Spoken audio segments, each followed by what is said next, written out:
Attention shoppers, we regret that we have had to strip the championship off of last month's When Harry Met Sally Faking a Contest winner after security footage revealed a foreign object. At the Sixville Mall Theater, baby girl made us distrustful.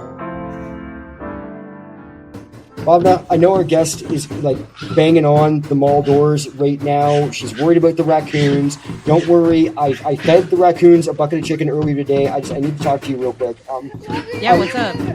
I'm a bit worried about where this podcast is going. Why? I get that, the mer person sex and the male strippers and all that stuff. It's like. I know it's really cool and everything, and it's the con month was great, but I got to tell you, it's all just feeling too soft to me. It's feeling too regular, too mainstream. I always dreamed that we'd be doing these double features that are really gonna punch through, something that's gonna leave lesions on the brain and make freaking super soldiers, And I've been digging around and I've been studying on the internet and stuff. And have you heard of this thing? I need to find the people that make Bollywood. Have you heard about this whole thing, Bollywood, Bhavna?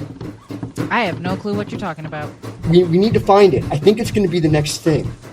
Yeah, maybe we can shed a light on it and it'll finally have the flowers it deserves. I know. Wouldn't that be great? It would be if it wasn't already the most industrious movie industry out there, but What? Yeah. What? Yeah. How can that... Why am I only learning this now, Bhavna? Hey, Wes, people that aren't white exist, right? And they make movies? I thought it was just you, Bhavna. Are you telling me there are others? Well, buckle up, Buttercup. You're in for a ride. Oh my god. All right. I guess, Bhavna, we're doing a podcast. We sure are. And this time we've got a guest. Yeah, okay. The raccoons are getting hungry. Let her in quick. Yep. All right. Hold on. I got it. Let me in! Oh my god, okay, door's open. You're in. Hurry up before the raccoons catch you. Those raccoons be crazy out there. I know. Yeah. We tried to get them fed before you got here, but... They ate my little sandwich too. Oh, no! I was throwing them chicken. I was throwing them Uncle Porky's pork production products. It just...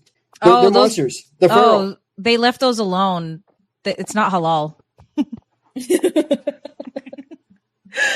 Oh, man. All right. Today, welcome to the Double Features Creatures pod.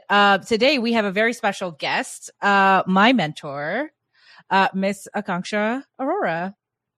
Introduce yourself. Hi, I'm Akanksha. I'm just now learning that Bhavna considers me a mentor. Bhavna is a writer in one of my writers groups, and I am a stand-up comic / author / stereotypical multi-hyphenate LA creative in LA. So also born and raised in Bombay. So very happy to be here for the Bollywood exploration. Hell yeah. Hey, she's also the Bollywood Fleabag, guys. Do not forget that. This is true. That is what they call me. All so you're telling me she knows about it too? Okay. Yes, she does too. There are literally two of us, Wes. Oh my god. All right, Akanksha. Since you're our first guest, we do have some questions for you. Okay. First question: what are your go-to concessions at the movies? Oh, so concessions in America are such a downgrade from concessions in India. True. So I've had to really simplify because in India you've got freaking pasta bars, you've got 4 different flavors of popcorn. You've got fresh brownies. I used to like the brownies and the pasta, and now I guess I'm good with the popcorn. And I consider myself lucky if they have those boxes with the seasoning. Oh yeah, yeah, I heavily fuck with that. And then I just love. I will never be converted to the cult of Diet Coke. I love a big full sugar Coke with my popcorn. So. Listen, as someone that is in the cult of Diet Coke due to diabetes, I would kill for a full fat Coke.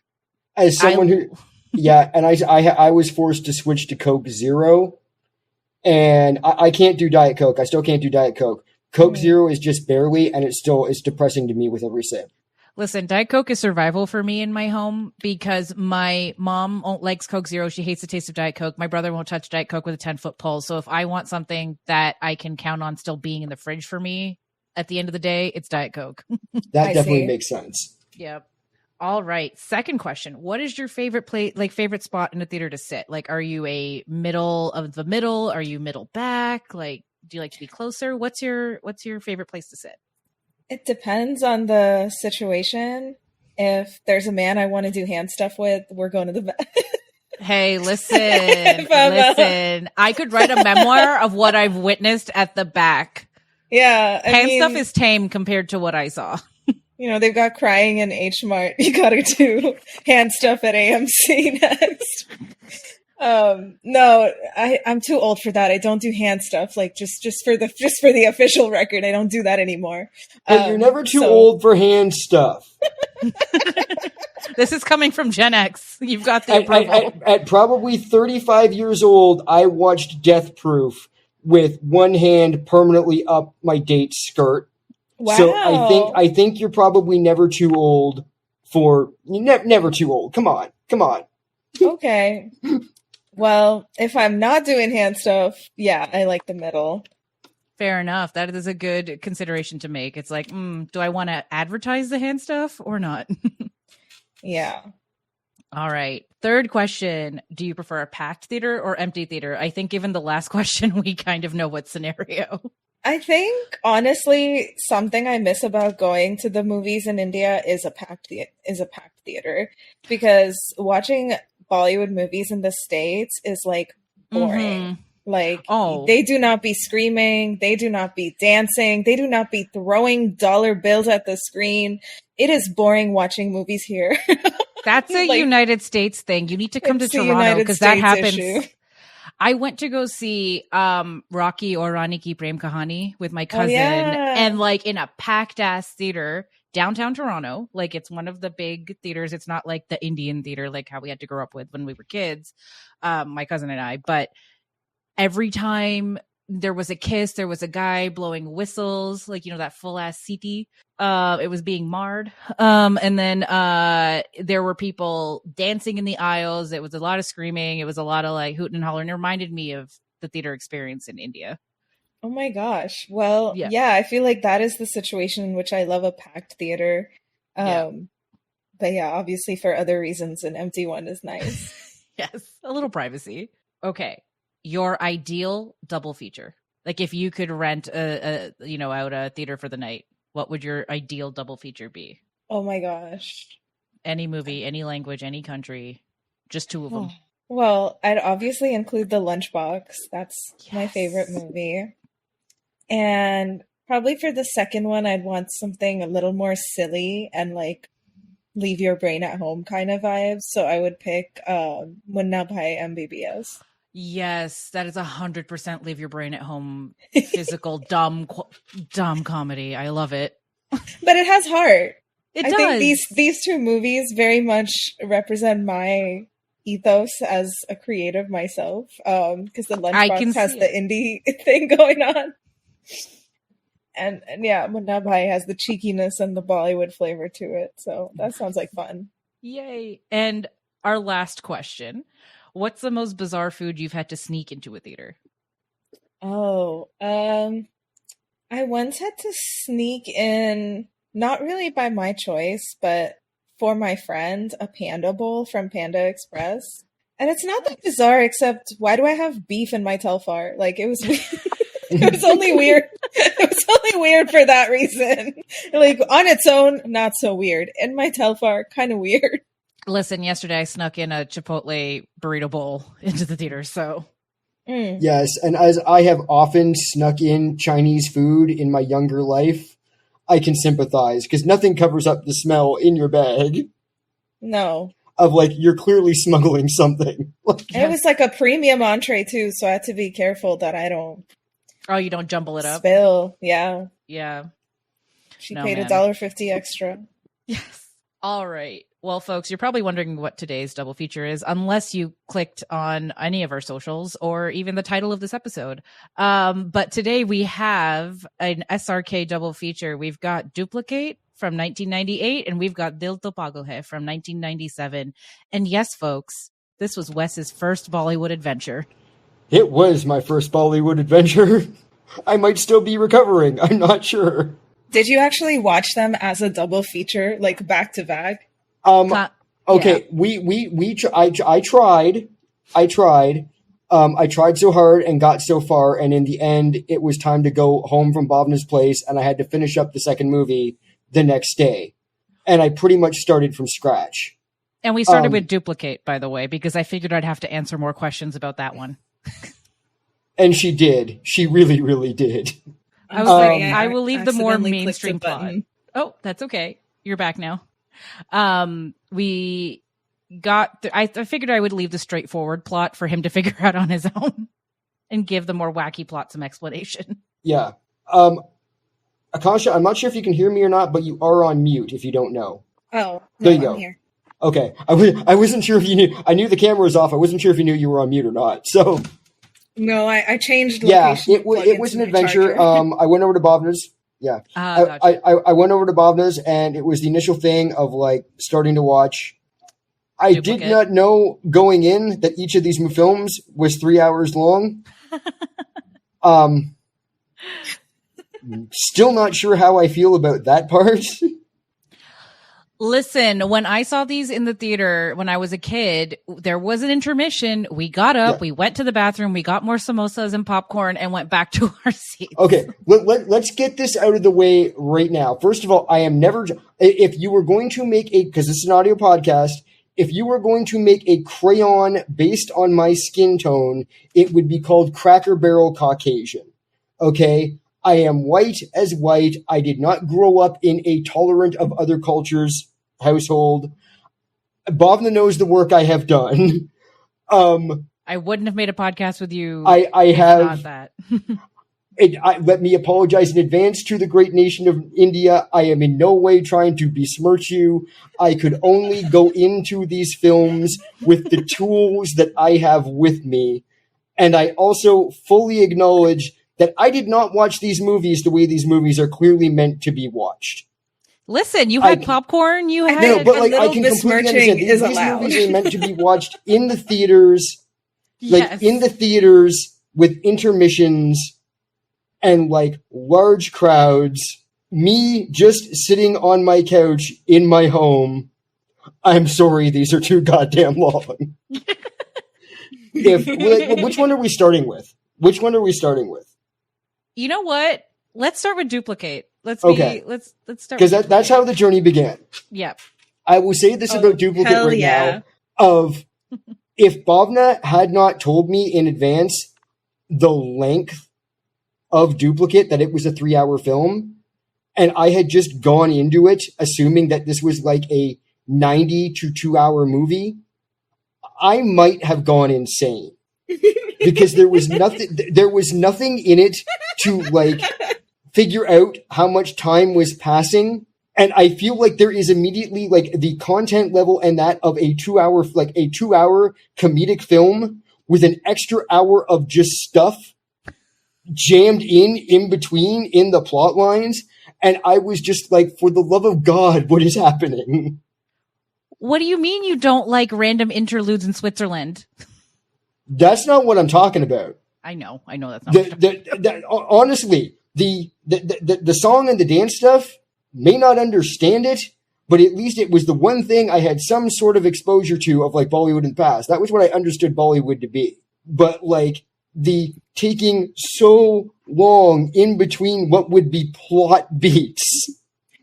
But I think that's why Bollywood, that is the lesson of Bollywood though. You have to just like let go of what you think is structure and what you think is story and like what you think how you think a plot should move, because they don't give a shit. Oh no, I totally agree. And like I said, I could only Bhavna watched me like creating coping mechanisms of like, okay, renaming characters so I can keep track of things.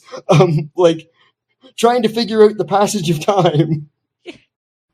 Bollywood is very bold in its approach. They don't really care that much about the audience, which is interesting because Indian culture is very obsessed with what other people think, but somehow Bollywood exists in its own liminal space of, we don't care. We're just going to do whatever we want and you're going to believe it. So any expectations of traditional plot and 3-act structure need to be left at the door. More like a 30-act structure, am I right? Yeah, more like a 30-act structure need to be left at the door. Yeah. Oh yeah, it did feel like, and I did not dislike watching either of these movies. They did both feel in different ways like a bit of an acid trip, just because of the time. Duplicate more so. Duplicate definitely more than Dilto Pagal Hai. Yes. Oh man, like Manu and Bablu, I can't with these two. Wes was saying earlier, he came up with coping mechanisms like renaming the characters. Do you want to tell her what you named Manu? You need to remind me which one Manu was. The gangster, Manu gangster. The gangster? Okay. Yeah. Okay, let me see. Okay, what did I have? Okay, I'm just going to go through my coping mechanism of renaming. The cast in my brain. We had evil Uncle Jesse. We had good Uncle Jesse, as in the duplicates. God. Hotel manager Andy Garcia from Ocean's 12. We had love interest and evil love interest. Then on the criminal side of thing, we had mob boss Wayne Grove, which if you've ever seen Michael Mann's Heat, you'll know exactly who I'm talking about. His henchman, Paul Sorvino, and Paulie and Syl. From The Sopranos. Oh, and of course, we had the mother, who was clearly Moogie with her death club. Okay, that reference you're going to have to explain to me. Moogie is what the two Ferengi brothers on Deep Space Nine call their mother. Understood. Okay, we're going sci-fi with that one. Yes. That's why every time she popped on screen, I kept going, Moogie. Okay, I just thought you were working out some demons that you haven't exercised just yet. Well, we know that Duplicate is based on a Hollywood movie from 1935 called The Whole Town's Talking. Yep. I genuinely thought it was Jean-Claude Van Damme's Double Impact. Oh, I mean, maybe. Yeah, I could see that. No, you're probably right. Like I said, I could only go into this with what I have in my brain, and my brain is not well. Yep.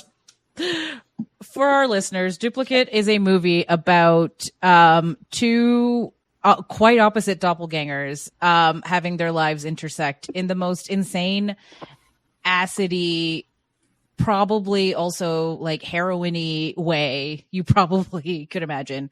The two duplicates we start off with the less evil Uncle Jesse, as according to Wes, of Bablu.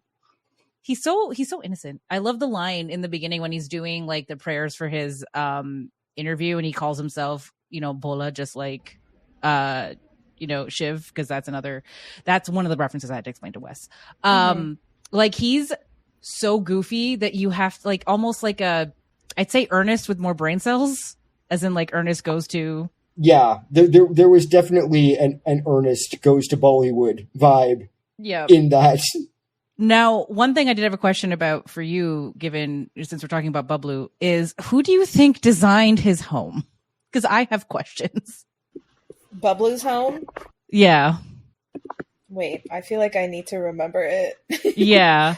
Because I feel like in Hindi movies particularly, like houses in the 80s were actually decorated and interior decorated like properly. But then in the 90s, they just took this like... how many times can I say acid trip? Like acid trip when decorating their homes. That's true. I mean, that's kind of true of all the movies that came out at that time. I mean, the decor in Dil To Pagal Hai, you could say the same. Exactly. About that. And then one of my favorite examples of it is Phir Bhi Dil Hai Hindustani, which is supposed to be like which is actually a very serious movie. Mm-hmm. And has this song in the beginning called I'm the Best with like a newsroom full of people in the wildest neon Y2K outfits, like just rocking out with their boss and like jumping on transformer cars and all of this stuff. I just think that was the vibe back then. And the vibe was to essentially emulate and aspire to Western culture. And whatever that looked like, it ended up being like a very camp interpretation of that. But yeah, it's just like, we're cool. We're Westernized. The I'm the best is still one of my pump up songs. If I'm not gonna lie, like if you just want that like hit of audacity that only Caucasians can serve, you listen to that song. But back to Bablu and Manu, if we were to explain the whole plot, we'd be here till 3 a.m. Eastern time. So we're not going to do that. We're just going to talk about our favorite bits and how the plot vaguely works, and any thoughts Wes had since this was his first ever Bollywood film. Okay, part of the problem is we got postponed a little bit, and now I've watched these about a week and a half ago. I unfortunately did not have time to do a rewatch beforehand. I've got family in town. For me, Duplicate was just chaos. Like, I almost wish I had started watching the other one first, but I don't know that I could have sat through Duplicate if I had started watching the other one first. That was my thinking. It was just such, I think I agree with Bhavna's mother of how is this guy a sex symbol with this film? To pause you right there. My mom actually came in afterwards and gave a TED talk on how she found like her history of before she found Shah Rukh Khan attractive and then after she found him attractive. And for any listeners that have seen his filmography, is that it took Goila for her to see how hot he was. But continue, Wes. I never had it before. I was born attracted to Shah Rukh Khan. Hard same.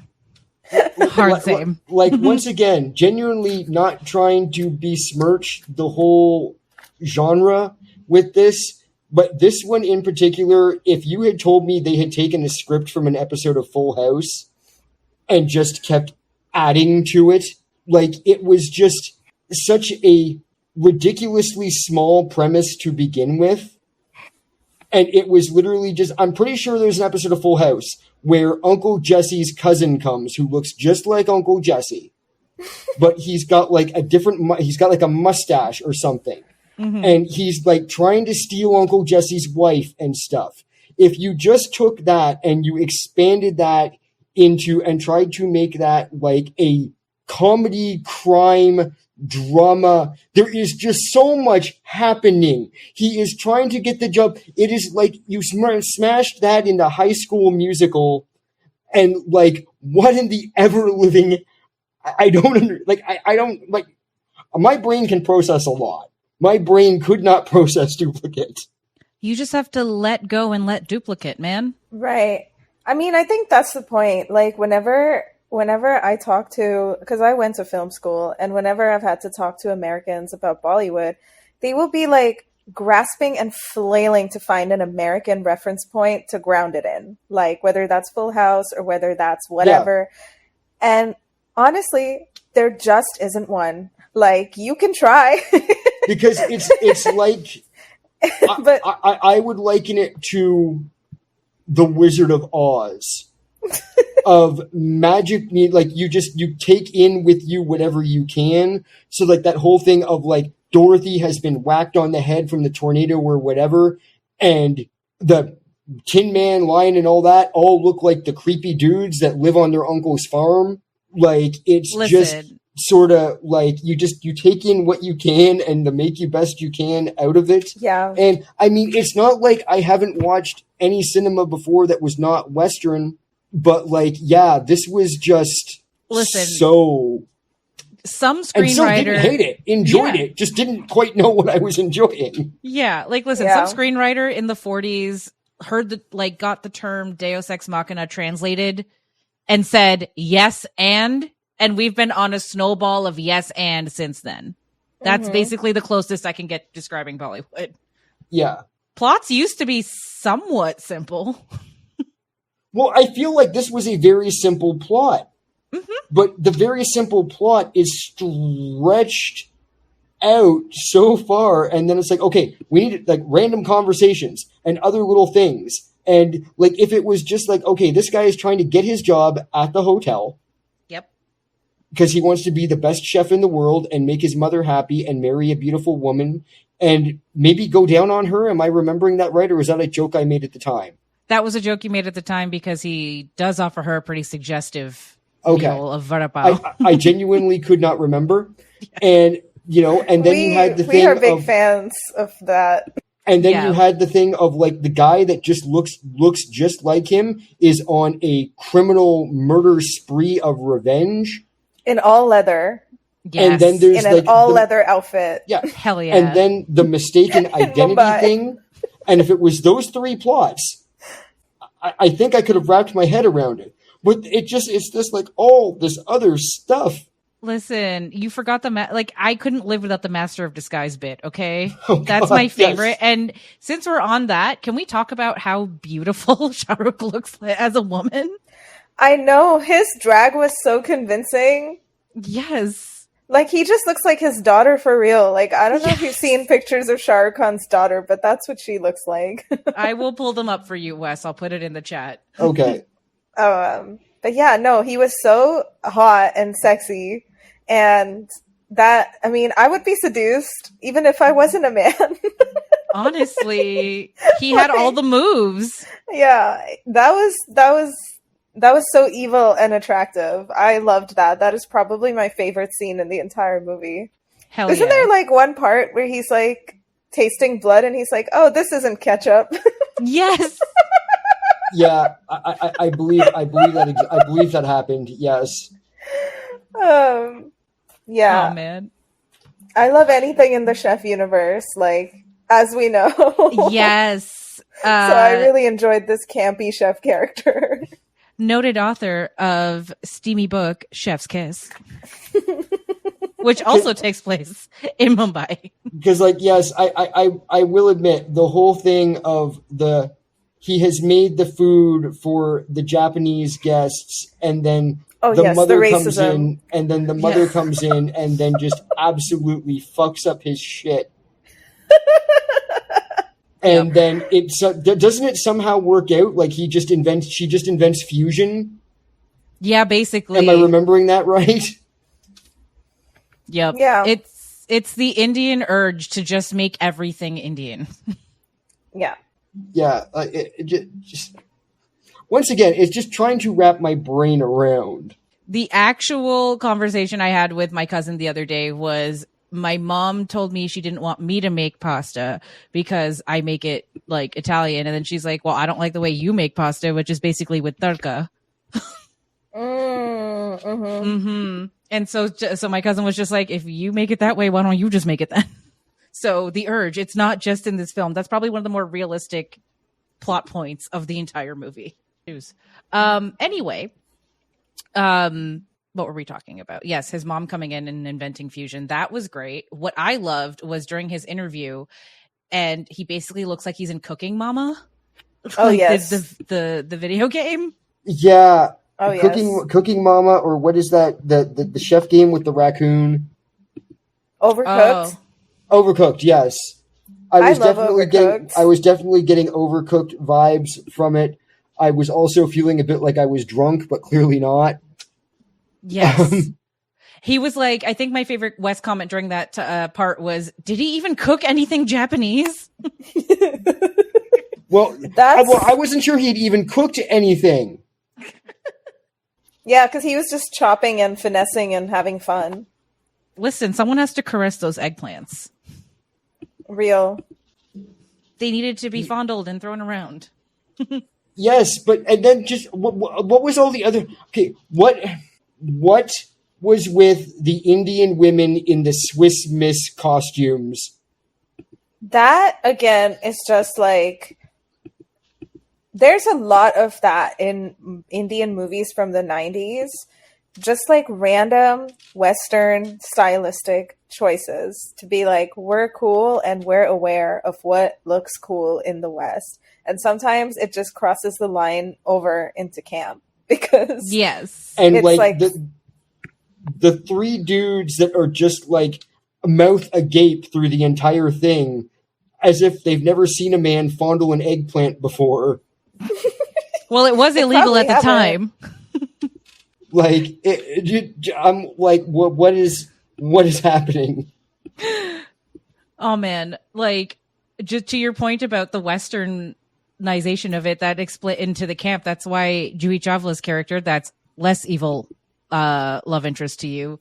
Like, whenever she spouts on speaking in English, and it's utter like nonsense, essentially. Like, it's English, but she's talking like, oh god, it's like, and her delivery too. It's very much like, I'm pompous, I know English, therefore I'm going to get my way type of thing. And there's a theme of that a lot in like movies from that time, I noticed. Like in like the whole Mrs. Sprightly thing.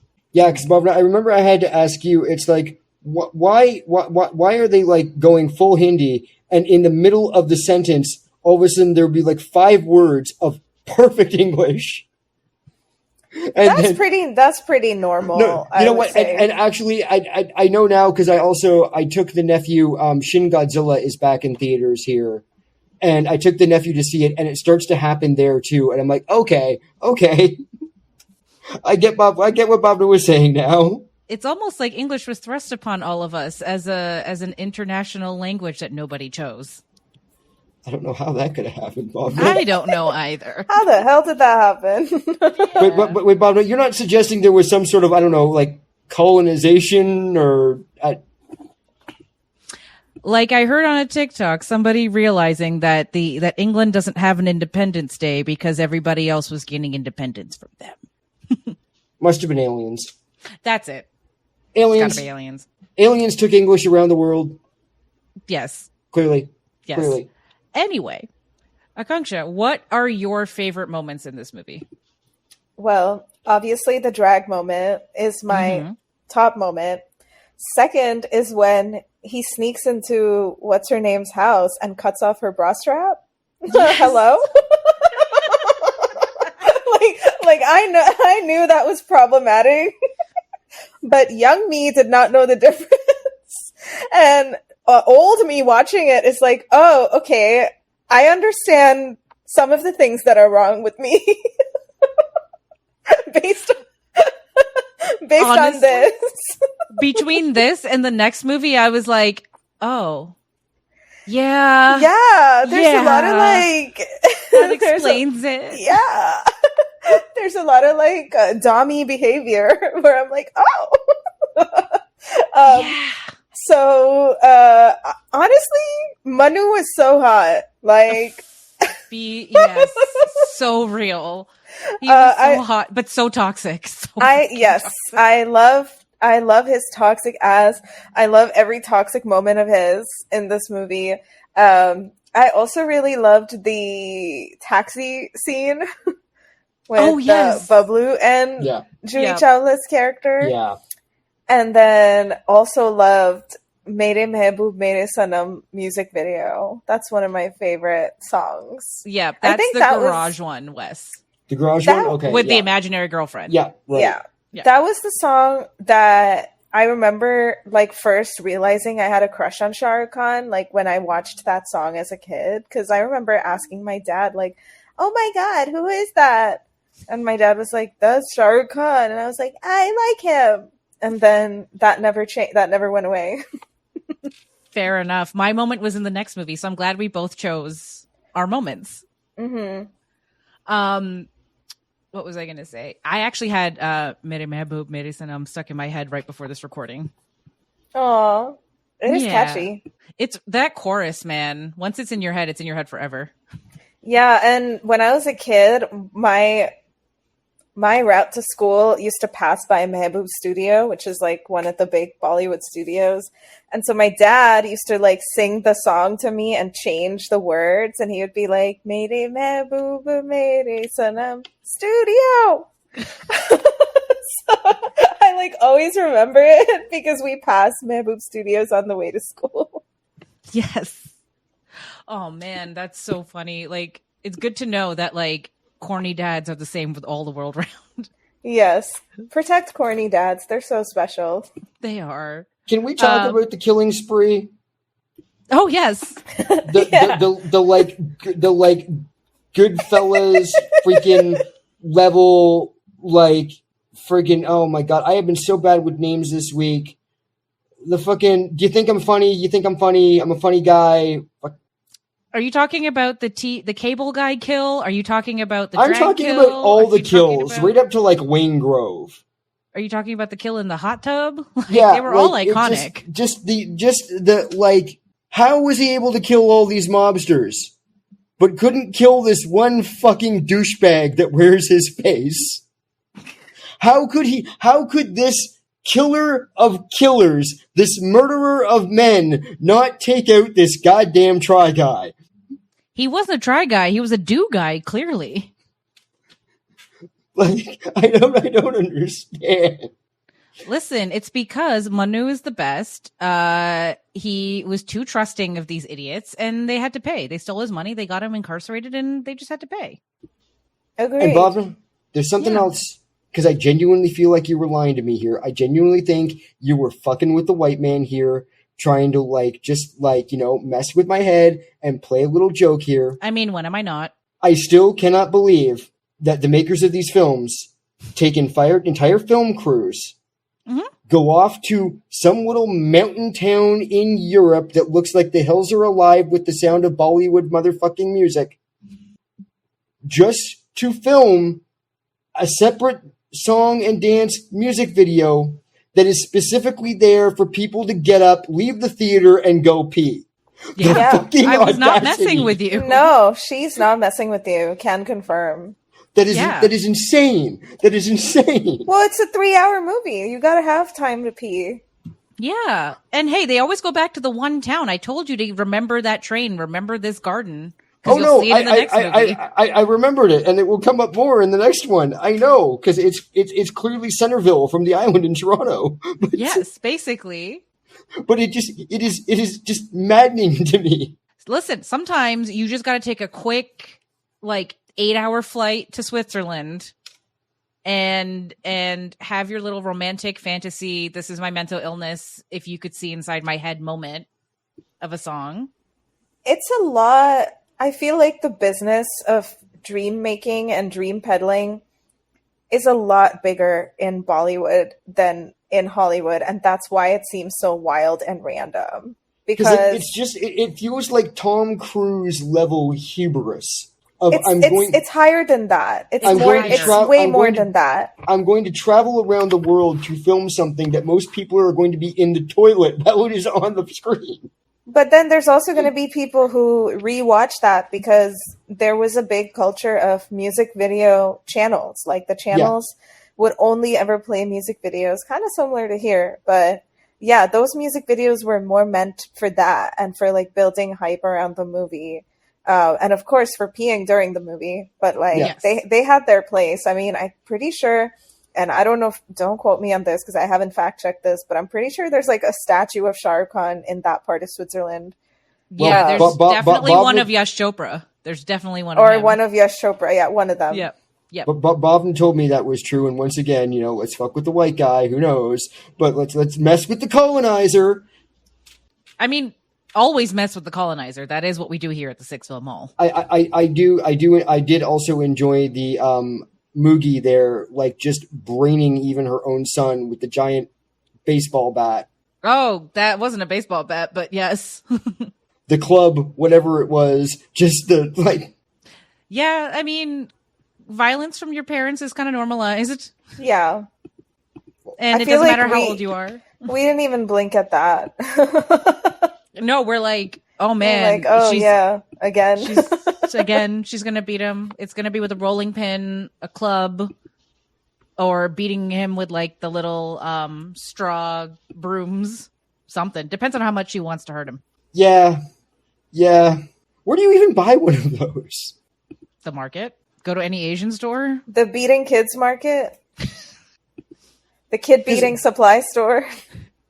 Kid beating Costco. That's just not just a child beater. That's you're gonna fucking Negan your 12-year-old beater. You're talking about Negan from The Walking Dead with his bat nails in it. That's Mama's got a non-barbed wire extra heavy Lucille there. that thing, I get that, like, it's probably a plastic prop, but holy fuck, that thing would kill a man. They explained it away. They gave you a reason. He comes from a family of, like, wrestlers, and they're big and strong. And just because he didn't choose to be a wrestler, he still came from that stock. He can take a beating. Also, he's got sub written all over him.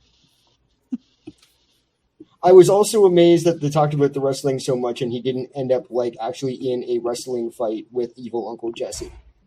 He kind of did in the flour cement, a dry cement, whatever the hell was that white powder on the ground. It wasn't cocaine because it felt like cocaine. I felt like there was I don't think they had the budget for that much cocaine. But yeah, I don't know. It was a trip. It was a ride. I still try and process these things. Like, you know me, Bhavna, it takes a while to process things. Yes. And I will probably need more exposure. Yes. I do have another question for you, Akanksha. Mm-hmm. Why did you choose this film? What made it so? What makes it so high in your pantheon of Shah Rukh Khan films? Aside from that moment, why did you do this to me? What did I ever do? We've never even met. What did I do to you? I chose it for exactly this reason. I knew it was the kind of movie that would just break a white brain. Like, I just knew that a white man would watch this and put his little fedora on and try. I have no. I am not the one above. Let's get this clear right now. No. I will take a lot. I will take a lot here right now, okay? But no fedora slander. I am saying this right now. I am not the one of Bhavna's friends that wears the fedora. No, he's not. Okay, no, I am putting no. I will take a lot. I will accept a lot. I am not the Caucasian friend with the fedora. But you were the Caucasian friends with waist-length dreads. Yes, that is true. Were that guy. I will confess to that. Don't let the bald head fool you. I will confess to that. Yes, I did. Okay, well, I did it to fuck with you because this was a brain-breaking movie, and especially for like white film nerds who have like so much. You guys have so much understanding of film. You have so much understanding of like classics and like what makes a film good. Like, I picked this because it was so camp and so insane that it was bound to break your brain and leave you just like, what the fuck? And that you went, and you know what else broke his brain? I told him the fact that like we would go as families to watch movies like this. Correct. And there were more violent films than this than we would go to see as a family. This was family entertainment. And also because of Shah Rukh Khan's range.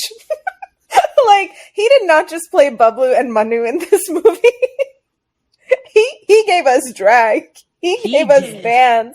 He gave us chef. He gave us everything in this movie. And I think it's one of those movies that was like so early in his career that it was a risk. Like, I'm pretty sure he, again, don't quote me because I haven't fact checked this, but I'm pretty sure he took like a pay cut to do this movie just because he was like, this sounds fun. And he had just done like a triple role in another movie.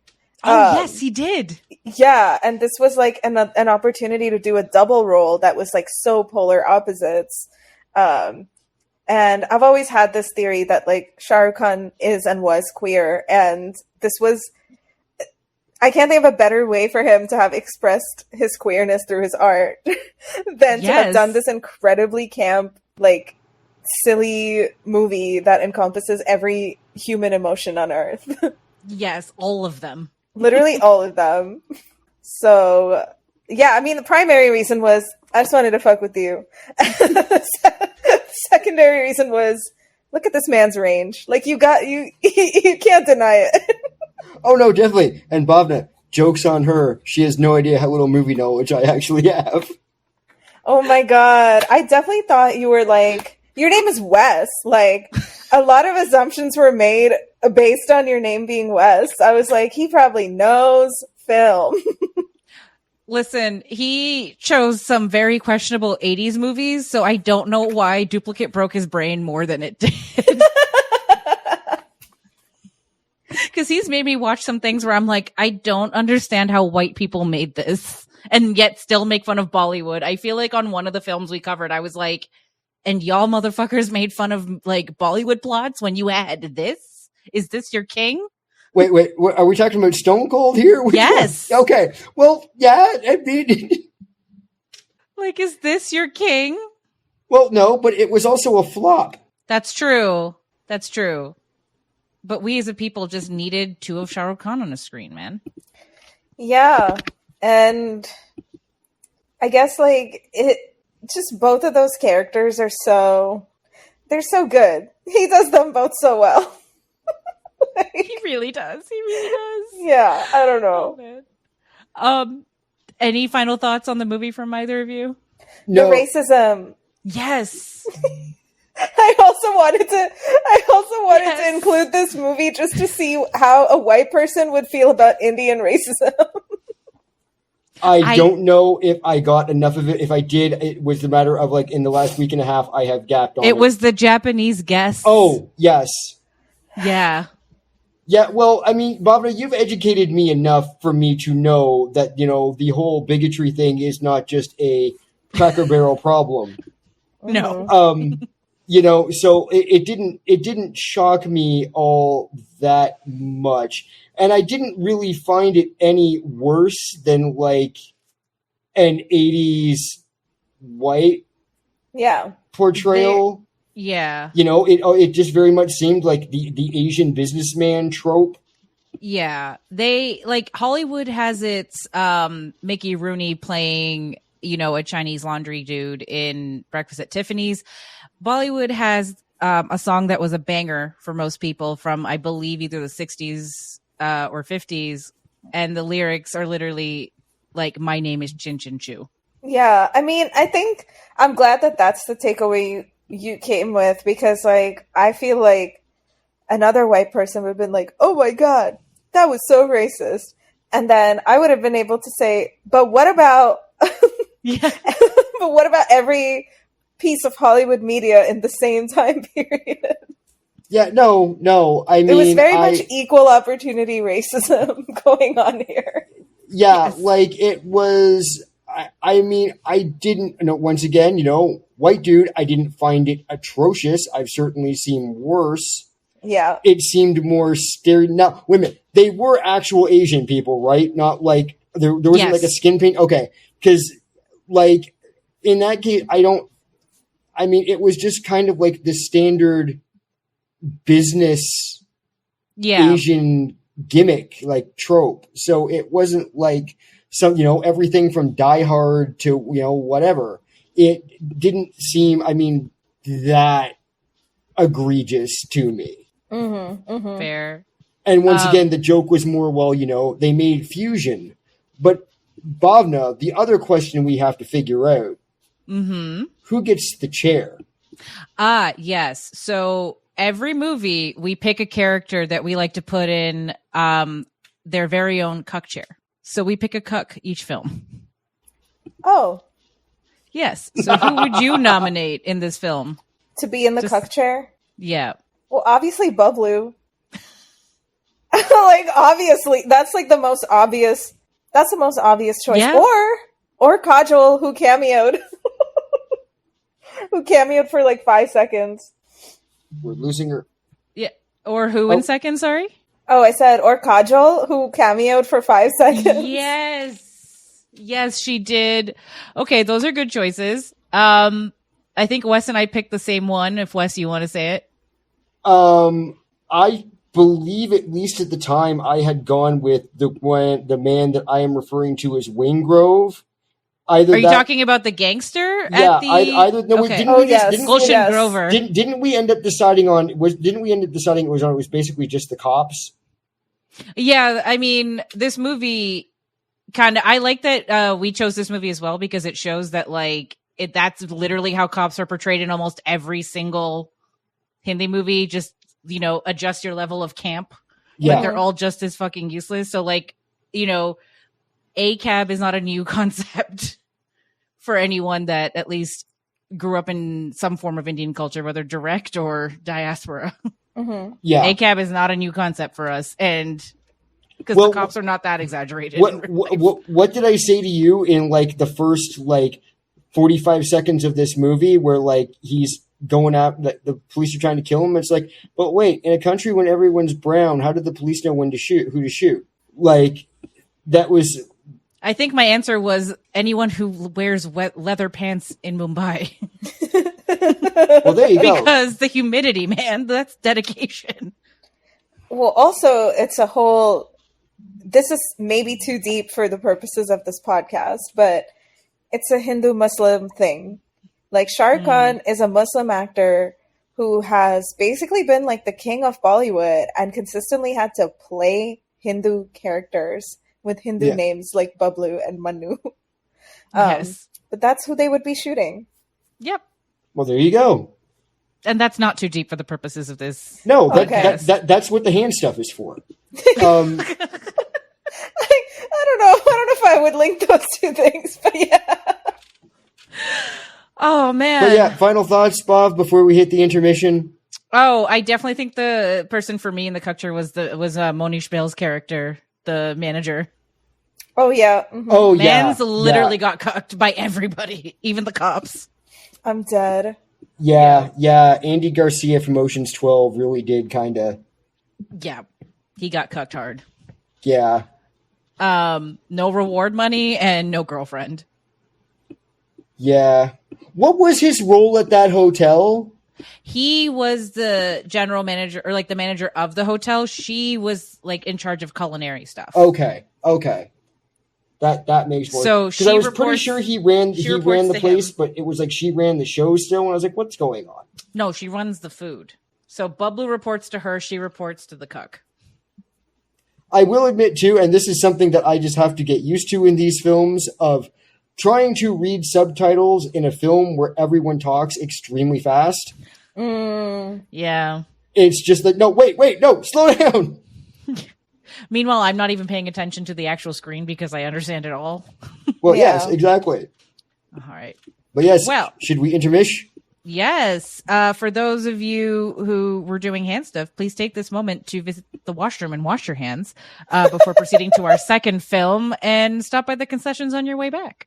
Oh, you know what? Just stuff those hands in the popcorn. It will add extra flavoring. I mean, you have been complaining that you haven't had enough protein lately. So, I mean, exactly. Gotta get it in where you can. Exactly. The way I literally haven't eaten in 4 days because of my sickness, I'm like, great, this is helping. I'm sorry. We apologize. I'm like, I don't think I'll ever eat again now. Here at the Sixville Mall, we would like to apologize for our guest's food poisoning, and just to let you know, it did not happen at the Sixville Mall Theater or the concessions. This was not Uncle Porky's fault. And now let's hit the intermission. It's intermission time. You look thirsty. Have you tried Uncle Porky's Real Canadian Hog Beer? It's apparently the exact same food-grade beer product the uncle uses to fatten up the hogs for all those great pork products, and now it's good enough for you. At the Sixville Mall Theater, we get you ready for face-down, ass-up summer. Listen, it's the only commitment worth making. It's the most rewarding one. Yes. Okay, and we're back. Second movie. Yes. This one was my choice because this was a very formative film for me, and it is my favorite Shah Rukh Khan movie by default because it was with Madhuri Dixit, who was my first love. And wait. Let me try it, Bhavna. Let me try it. Dil to Pagal Hai? There's no N in that, bro. God damn it. Dil to Pagal Hai. Okay, that's not my pronunciation. That is a typo. Okay. There you go. I was like, there's no N. Anyway, that is a film we're doing today, but it was my favorite it's my favorite Shah Rukh Khan film by default because Madhuri Dixit is in it. Madhuri Dixit is my queen. She's the reason why I love the color purple, because of her lenga in Hum Aapke Hain Kaun. This movie's plot is essentially musical theater taken to the extremes, with a soulmate story plopped in there somewhere. Questionable. The tagline is there's how would I translate it? Like, there's someone out there made for you. Like it's like Sexless in the City a little bit as well. Yep, that works. Yes. How would you? Okay, so this was my I love Shah Rukh toxic traits role, and his role as Rahul. One of the many Rahuls he plays. His filmography, Wes, if you look it up, it's gonna be like Shah Rukh Khan role, Rahul. Like it's Another in the trend of Shah Rukh Khan playing Hindu characters for no reason. Are they literally all named Raul? Yes. Okay, I kind of love that. Yeah, he Bollywood is very self-referential. So if you go further down the Shah Rukh Khan universe and watch more movies, you'll see some Rahuls referencing other Rahuls, and like it'll all come together. Yes. And like he even has that line, like, oh my gosh, what's the line? Is it Naam to Suna Hoga? Yes, that's the one. That's the one where it's like, Rahul, Naam to You've Suna probably Hoga. heard my name before. Like that's one of his go-to lines in like different Rahul movies, where he'll be like, "My name is Rahul. You might have heard it before." Yeah. Like we're breaking the fourth wall, like Saved by the Bell this time. We've moved from Full House to Saved by the Bell. But how would you? Okay, so you might have a better way of describing this, Akanksha, than I would. But like, how would you explain like the quintessential Yash Chopra film? Ooh, love triangles. Yep, got Always that. love triangles. Always a toxic man in the middle of them. Yep. Glitz, glamour, heavily Western influences. Yep. Sweeping set pieces, beautiful costumes, dreamy quality. A trip to Switzerland. Dance numbers. But like very intentionally choreographed dance numbers. I mean, obviously this one, dance is like an actual element of the plot, but in general too, all the dance numbers usually add to the drama quite a bit. They do. This is where I've had this opinion since I was a kid, and rewatching it, I have a similar opinion. I felt like the opening number with Nisha and everything, like actually not the title number, but the opening of the movie, it felt very "Go on, girl, give us nothing" with that choreo. Yeah, I will say that, and maybe people will disagree with me. I will say that Shah Rukh Khan and Madhuri Dixit don't have chemistry. Okay, fair enough. That's my just Fair. Just never have. Okay, I can see, because I think Juhi Chawla turned this one down. Juhi Chawla is the girl in Duplicate, by the way. Yes, the boss girl, the hotel boss girl. I didn't know she turned it down. I think she did. Oh wow. Okay. Yeah, there were many people who basically turned down, many actresses who turned it down before Karishma Kapoor finally took it. Okay. Because they didn't also want to the work. Nisha role. Okay, got it. Yeah. I thought you meant the Madhuri role. I was like, interesting. No, the Nisha role. Mm-hmm. Though her dance moves were like, "Go on, give me nothing," I appreciate her more in this role now as an adult than I did as a kid. Mm-hmm. Because, as a kid, you're like, they're not the ones that are supposed to end up together. And now it's like, girl, love yourself. Yeah, I mean, looking back at these movies just gives us a lot, especially now at our big age, just gives us a lot of perspective as to why our own love lives have been so fucked up and toxic, because it seems ridiculous now to watch it, but obviously we were kids watching the stuff, so it was insidious and it just worked its way into our brain, and we learned that you had to literally dance your ass off for a toxic man's love. So wait, And no matter literally be in a dance off with some bitch. yes. so like Bhavna, was Yeah. this like your 8-year-old Bhavna version of me being 8 and watching Risky Business? Oh hell yeah. Okay. Okay. The scene, since we've kind of gotten to that point, the scene that I'm referencing, like yours was the Mere Mehboob Mere Sanam. For me, it was Orpas. So that's like in the middle of the movie before a song that I find super boring and skip every time. because it's just not for me. Where they're at that wedding or that party, and then her whatever gets stuck on his clothing, or like he grabs her hand and he pulls her back. That's when I'm like, to quote Ralph Wiggum from the Simpsons movie, I like men now. That was that moment for me. For me, it was Chuck Doom Doom. Oh. Yeah, just like seeing how Shah Rukh Khan was with kids at the time. That was such child propaganda to me, because I was like, oh my God, just want a baby daddy like this. Yes, that's the Dance in the Rain, Wes. Okay, yeah. With all the kids. Yes. Man, that scene though, the Orpah scene, it's just, that's the scene I use as an example when I tell people that, like, listen, sex on screen is cool, but have you watched a Bollywood movie? Because they'll do everything but. Yeah. Mm-hmm. You know? That's like, what makes it good. Yeah. The yearning. And it's yes, it's porn with plot. Yeah. That's what every Bollywood movie is. And it's like, okay, cool, that's just sex. That's like, okay, the payoff. But it's like, it's all about the buildup. And that's what Bollywood does. And that was that scene where it was just very confusing, because I was like, I'd never thought of boys that way. And then it was like, oh, I don't know why, but I like that. And as an adult, I'm like, oh, I know why I like that. Because, hindsight at our big ages. Wes, do you want to tell Akanksha what you texted me while you were watching this movie at home? Oh, yes. It was very, very far into this movie before I realized that Pooja and what the fuck is his name, Bhavna? Ajay were not actually brother and sister, a la Sharpay and what's his face from High School Musical. Oh my God. Yeah.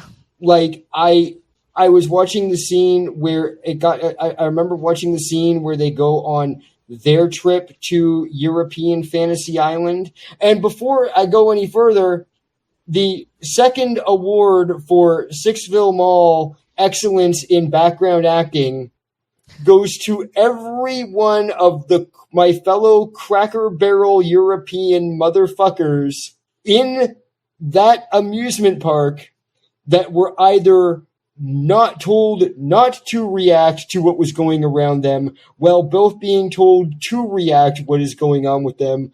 I have been on sets where that shit happens.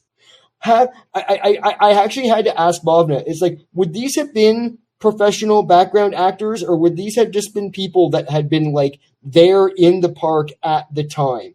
Because there are portions of them that are just staring there like, what the fuck are these people doing? And then there are people that are just like ignoring what is going on. But yes, I'm watching that scene of them going through and doing this vacation thing, and I'm like, this is weird. Aren't they brother and sister? This is kind of creepy. What is wrong with him? Isn't that her brother? What are they? Did he just slap her on the ass? What is going? But I'm already so screwed up from Duplicate that I'm like, this is potentially. And then he's like, I love you. Will you marry me? And I am like, what the fuck is happening? Well, first of all, because I had missed the part about her being adopted because her parents had been like killed by Bucky Barnes in a car wreck or whatever. Oh, like, yes. Someone always has to be an orphan for the plot to succeed. Someone always got to be an orphan. I also got to say, and this is just the way my damaged brain is, and the opening sequence for this, where it's the couples there and they're talking and all that. If you had told me at that moment that this was going to be a Poseidon adventure disaster movie, and these were all the couples about to go on the boat and die, I would have believed you. Oh, also, the other thing I want to say, in the first dance sequence, now I know that clearly wires were used, but this is one of the things where I would have done a second take. When he does the air cannon thing and does the flip out onto the stage. Yep. Had he not been on wires, he would have either died or broken his leg.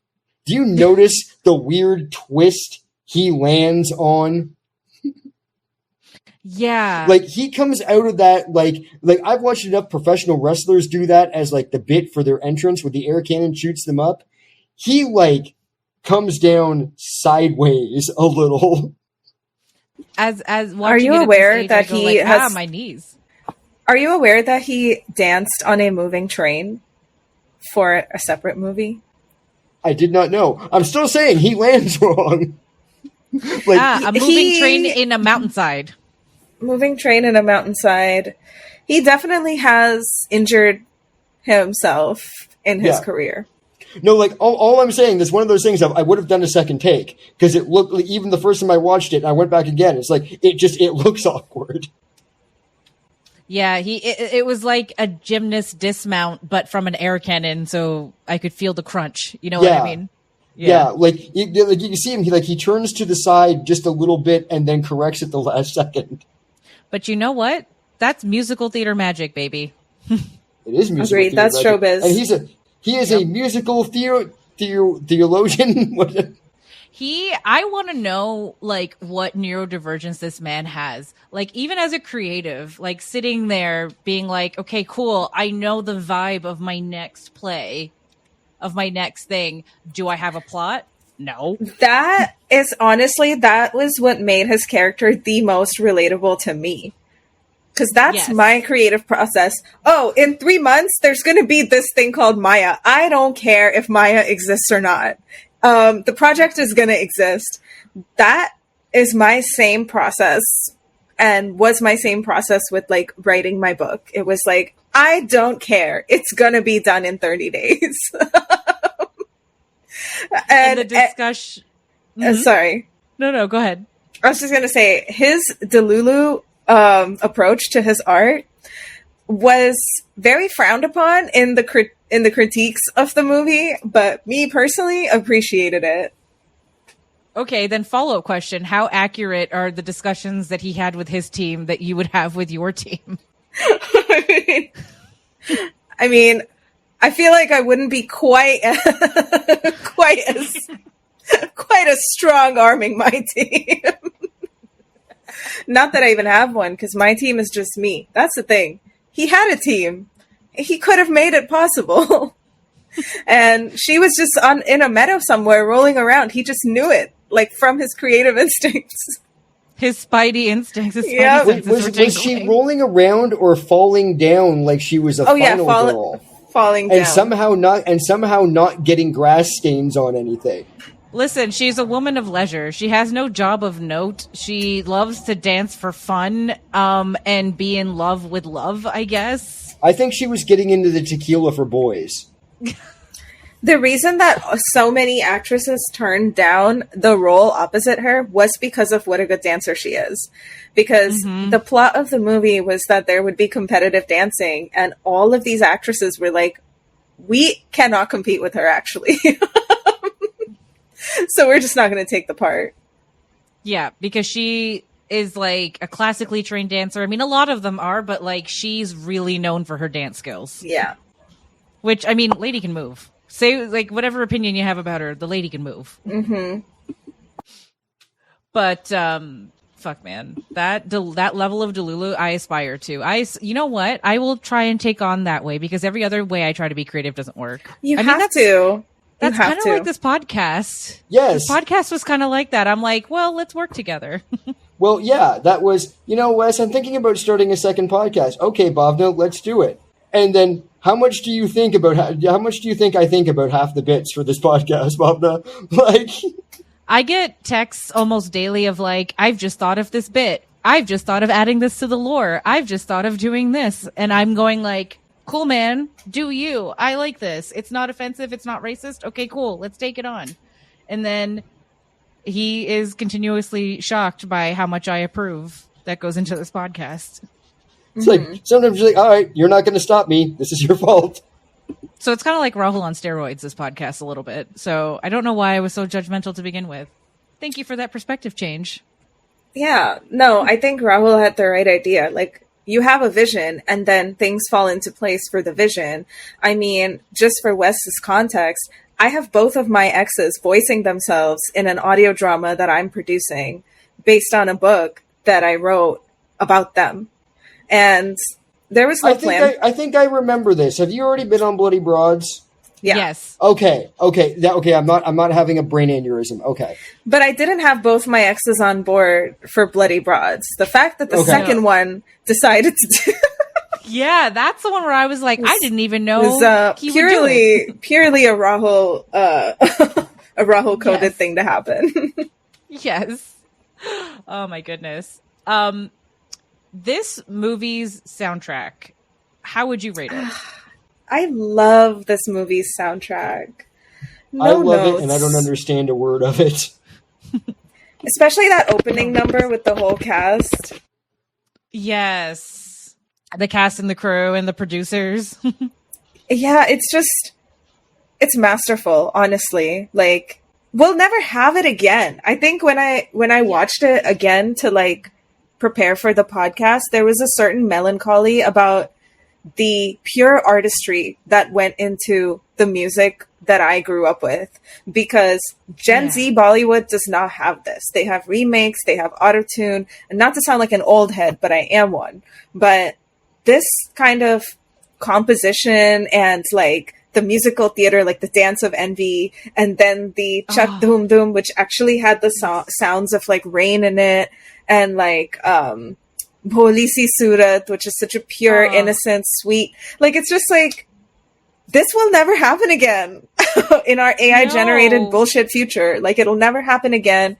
And so there was like, I had an extra special appreciation for the soundtrack. When I went back to it.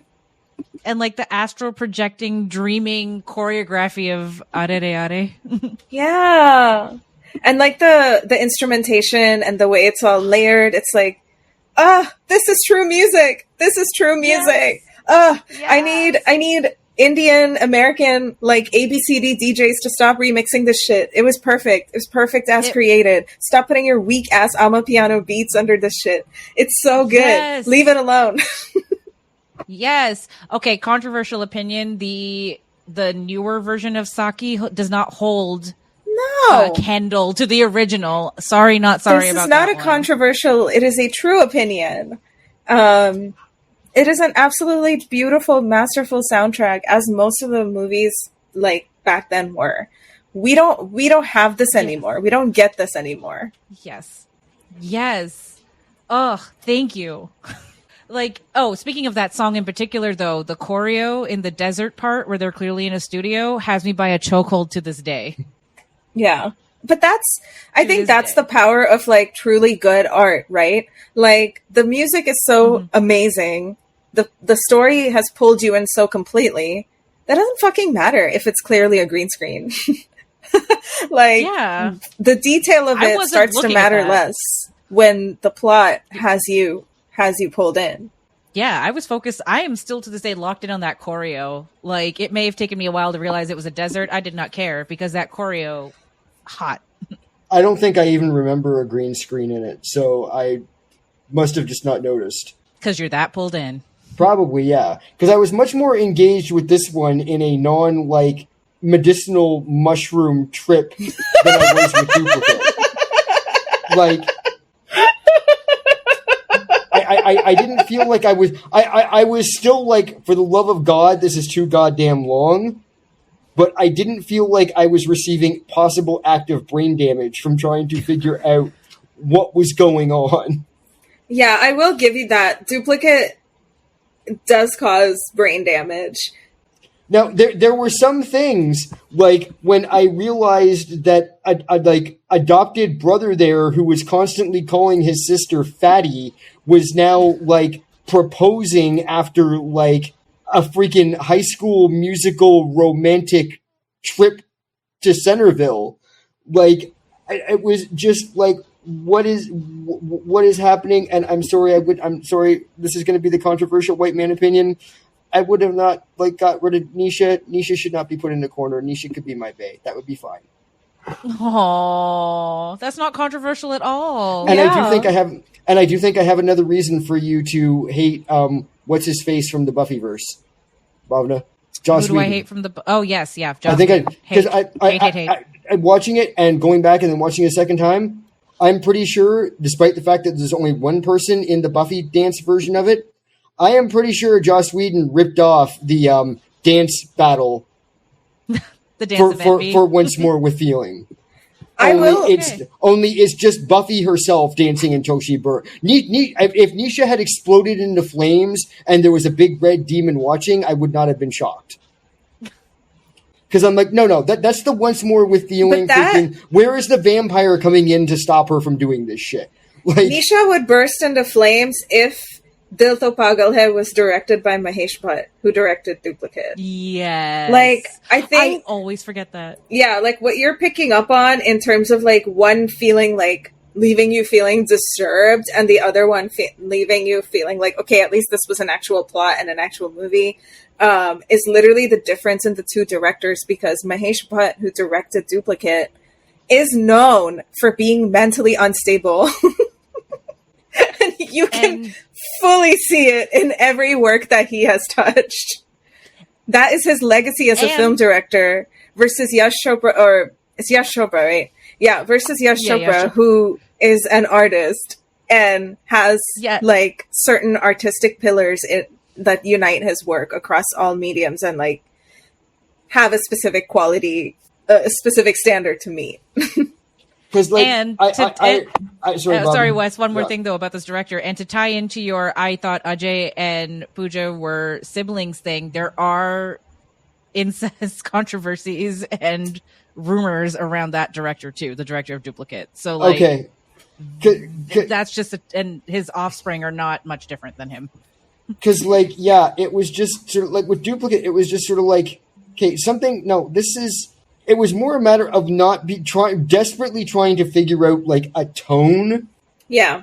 For like some of these, and then, but it was much easier with this one of like, okay, I get it, I can understand what's going on.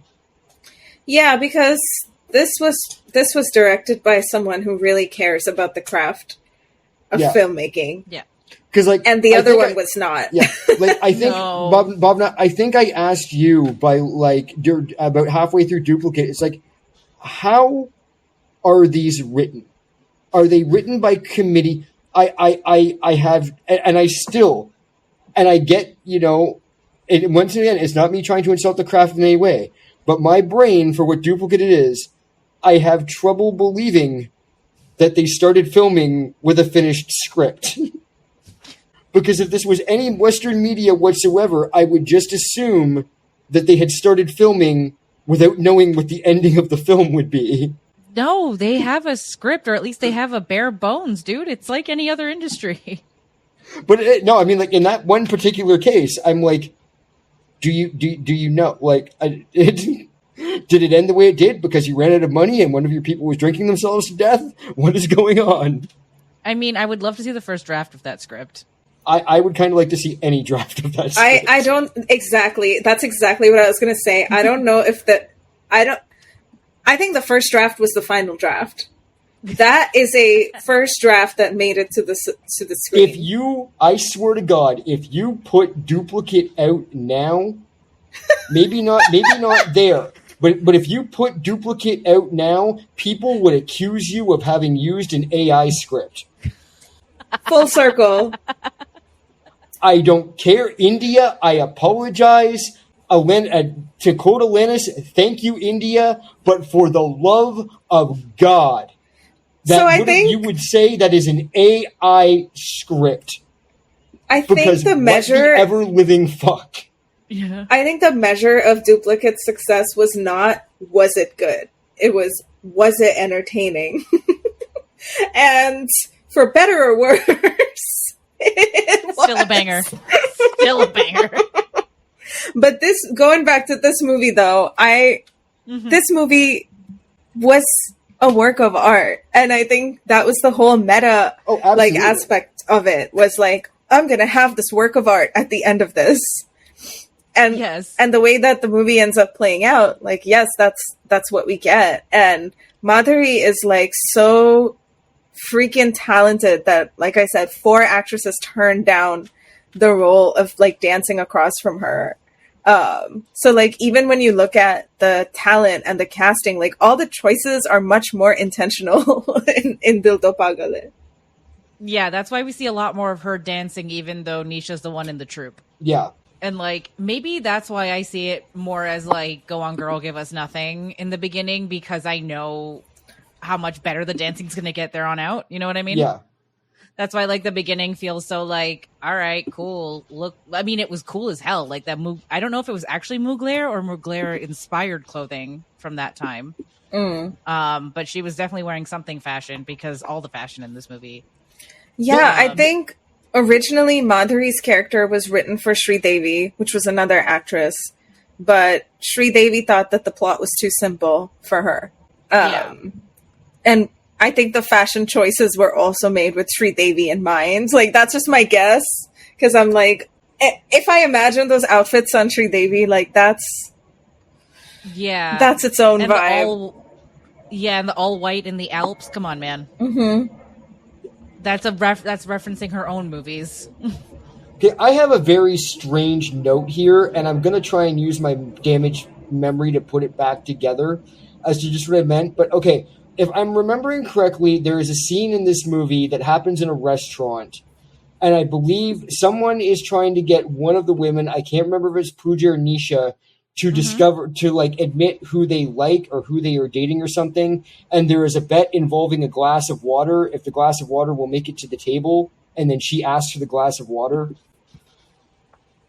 I think that was Pooja and her friend. Okay, it doesn't. So it was it was that. In that scene, is Kenny G playing over the restaurant PA? Yeah. Okay, I just wanted to make sure I wasn't hallucinating something. And they probably didn't get the license for it, because like I lived. If they're not going to watch it, they're not going to know. I lived through that era and can remember just enough of like when Kenny G was played in like every fucking restaurant, including like fast food establishments. Mm-hmm. And I'm like had like a bad flashback. Yeah, that was 100% Kenny G. Okay, just wanted to make sure I wasn't losing my mind, because I often lose my mind. Much like with whole plots of Western movies, we also just take the music too.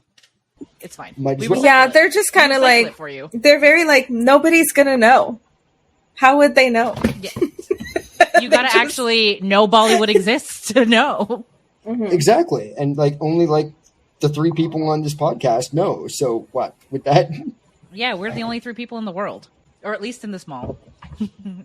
Yeah, man. Bollywood, you mean that theme park in Tennessee that the blonde made? Yeah. Wes, there was a line that you mentioned to me before that you really liked. Yes, the one that reminded me of Day of the Dead. Yes. Do you want to talk about that? Yes. Do you have the quote? Because I never found it. It's Akanksha. It's the scene where Rahul is talking to Nisha, and like when she's throwing the rocks, when she finally takes the rose tinted glasses off and realizes that, that's not it for her. And he's telling her like, if you should be mad at anyone, you should be mad at God. Yeah. And yeah, like that just hit like, but like, why would God, let you like blame God? Because God let you love someone that's never going to love you back. Yeah, no, they believe it was like God makes you fall in love with one person, but makes that not fall in love with you. Second person fall in love with the third person who's in love with actually a fourth person. And like, yet you're mad at me. That hit me on a personal level. And then also Bhavna and I had just gone and rewatched George Romero's Day of the Dead. Day of the Dead, yeah. In the theater, like a few days before that. And it hit me so much as like the line where the Jamaican man is explaining to the scientist if she wants an explanation as to why the dead are walking, and it's just a punishment from God. Like it was like the first line in any of it, where in any of the 2 movies, like it was like, holy fuck. It is a deep line. I mean, what is love but a curse from the universe, God, whatever you believe in? Yeah, I mean, I think it just ties back to the emotionality of our culture. Like, I think that American or Western culture can be very logical when it comes to like naming things around love or naming like why people have certain attachment styles or like whatever. There's a lot of lingo around love. And with Bollywood upbringing and Indian cultural upbringing, it's kind of like this thing that you are kind of powerless against. Like love is this, it's the cure to everything, but it's also the most destructive thing. It's this mystical thing. And I think God or bringing unattainable God thing. Exactly. Bringing God into it is just a way of like magnifying its importance and, you know, just it's whimsical, I guess, for lack of a better word. Love is not predictable. Love is not safe. It's like, all of our messed up experiences in adulthood are very much going back to like things like this, where it's like, what do you mean God made it this way? Like, I can choose better for myself, but I know that now after moving to the West and growing up in the West. But, you know, most of my life I'm out here thinking like, but they're the one, and I'm going to yearn for them forever because this is God's will. This is the will of the universe. It's just cultural. Yes. And like Wes, if you think that's over dramatic, there is the literal plot line to a movie that came out, I want to say approximately 3 years after this one. The literal storyline is this girl can't be with her boyfriend who she loves because her dad doesn't approve. So then she goes and kills herself. Isn't that just Romeo and Juliet? No, it's Romeo and Juliet if Romeo didn't die and comes back to teach at the school that his dead girlfriend's dad runs. And is kind of like captain, my captain at that school, but for love. I don't even want to know what the Himalayan dance sequences are like in that film. Oh, it's Shah Rukh Khan is the Romeo. BT dubs. And yes, I am now until what has this man not done? I just assume there are Himalayan dance numbers. Yeah. I'm just assuming there are Himalayan dance numbers in everything.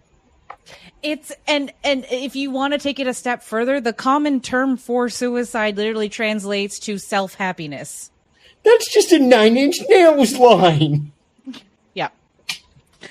So him bringing God into this is something that we wouldn't even clock as like, oh my God, how poetic, how lovely, blah, blah, blah. Because it's like, we're expecting that line. We're expecting that beat as well, you know? A nation of emos and edgelords, I'm telling you. And our guest is gone. That's so true. That's a legit movie. And my mom, when it came out, she was really mad because she's like, now people are going to think that they should kill themselves. So bringing it back to this movie, like you kind of expected for him to bring up God, you know, like, or have some dramatic one-liner or two-liner about God and love. Like it's just expected at this point, I'd say. Especially when you consider how many, how Bollywood movies have always been like engines of Hindu nationalism. And again, maybe going to blue sky here, but yeah, there always are coded messages about morality, about God, about faith, about monogamy, about heterosexuality, about kids, marriage, Islamophobia, xenophobia. Mm-hmm. All of those elements are always sprinkled in there. Especially all kinds of like nationalistic pride. It's all kind of related. Fascist. Yeah, and it's getting more and more fascist as each day goes by. Like if you had told me when I was a kid that we would find the more artistic movies in the 60s and 70s, you know, like the height of all the censorship and everything, then I would have been like, you're lying. But no. Yeah. No. It's a lot. It's a lot. And we're not a politics podcast, but we are a politics podcast, but we're not a politics podcast. So I don't want to have to explain that stuff to you. So go Google it, but just know it's not good. It's pretty fascist. But yeah, no, the films have that kind of stuff. So it's kind of expected at this point. It's almost like the anti-Asian like racism in Duplicate was soft compared to that message. I wouldn't be shocked by that. Yeah. Yeah. You probably noticed too that everybody has like makeup that is like 4 shades lighter than what their skin tone probably is. Like Karishma Kapoor is very light, but Madhuri Dixit is not that light and was covered and caked in like very light foundation. Yeah. She's like my complexion in the winter, Wes. Yeah. That's her like before having a tan, because God forbid these people get tans. Yeah, I mean, I didn't know then, not enough to like look for it, but yeah, they did seem, and I just assumed it was just, you know, to make the skin look perfect. Now, not necessarily, but yeah, I am casually aware of like some of that stuff even before you started telling me shit. But like, yeah, and the beauty standards started to shift towards more Western, looking women as well, or like the ones that had more features in common. Yeah. We could do a whole other podcast about that and about the colorism and about everything else about what it meant to be a woman in 1997 in India. Yeah. But instead of that at the moment, can we talk about the final number and the end of this movie? Yes. And the what the fuckology of the end of this movie? You need a happy ending, Wes. You didn't sit through almost 3 hours of build up and will they, won't they, and dances of envy and lovely close-ups of Shah Rukh wet in the rain. I sat through 3 hours, Bhavna. 3 hours. Did you want to leave the theater mad? No? I was on my couch. Listen, we didn't go through all of that buildup, all of those lines about God and vibes and I do what I want and studios that look like they were decorated by a kid that went to Apughar once and was like, I want this as an aesthetic. For those of you that don't know, Apughar is like a theme park in India. Have you been, Akanksha? No, I'm gonna out myself. I grew up wealthy. I did not go to Apughar. How have I been the one in this podcast between the two of us has gone to Apughar? How is that me? I'm poor in the United States. I was not poor over there. I was not going to Apughar. And I am a white Canadian. It's Centerville, bro. I fight for the rights. It's West. clearly Centerville. It's Centerville. No. But not the one from the movie. It's like the place that we're talking about is like Centerville compared to Wonderland. Oh, okay. She would have gone to a Wonderland. I went to a Centerville, which is very much the same here, by the way. I grew up poor here. Well, this just tells me that they need to build India Disney. No, they have Apughar. They're fine. But if all they have is Wonderland... No, they have Centerville. That's all they have. Oh man. But yeah, no, it's like someone took that for that aesthetic, for that studio garage workspace or whatever they had. And same with the Bublu's house in Duplicate. Like, it's an elephant based theme park is what it is. I've been exactly once. We will link to that in the show notes because I feel like everyone needs to know. I will also post it in our socials when the episode comes out so people have a visual reference to what we're talking about. Please do, because now all I can picture is the commercial from Marineland, but with elephants. No real elephants were harmed in the making of this theme park. Just befriended. Oh, there's a place I know in India. Lord. I forgot what my original point was. I was talking about the end of the movie. Yes. And so after all of that build-up. Yes. That was my point. Thank you. So my point was, you don't go through all of that without having the pairs that they have shoved down our throats finally have that payoff of, yes, we are a couple. Get that happily ever after. Leave us to our imaginations to what their lives would be later. Or was that just me? Yeah, you have to have that payoff. Also, the dramatic public confession. Something that I have carried into my adulthood. Hard launching all of my situationships. None of them will ever stay hidden. Like, the dramatic public confession is this big catharsis of like, yes, now everybody knows. And I don't care because I'm a lover girl. Yes. Listen, in a culture where we've had to play hide anything that's good in your life, regardless of the scale of like the diaspora or at home, there's so much catharsis in the like, I refuse to live in the shadows. Mm-hmm. Let it be known that I love him, and it doesn't matter if he loves me back. Yes, let me be the Nisha I want to be. I do enjoy the fact that Nisha does put Pooja's brother lover into the cuck chair. Like, kicks him in the balls, rips them off, makes him eat them, and then sets him in the chair. No, brother lover. Oh my god. Can't unsee this image now. I will say, as an addendum to that, the brother lover character, Akshay Kumar, Yeah. this is not the type of role that he is cast in at all. This is a man who does action movies, does all of his own stunts in action movies, like leaps from building to building on a motorcycle. Like, he is Like an Tom Cruise action crazy.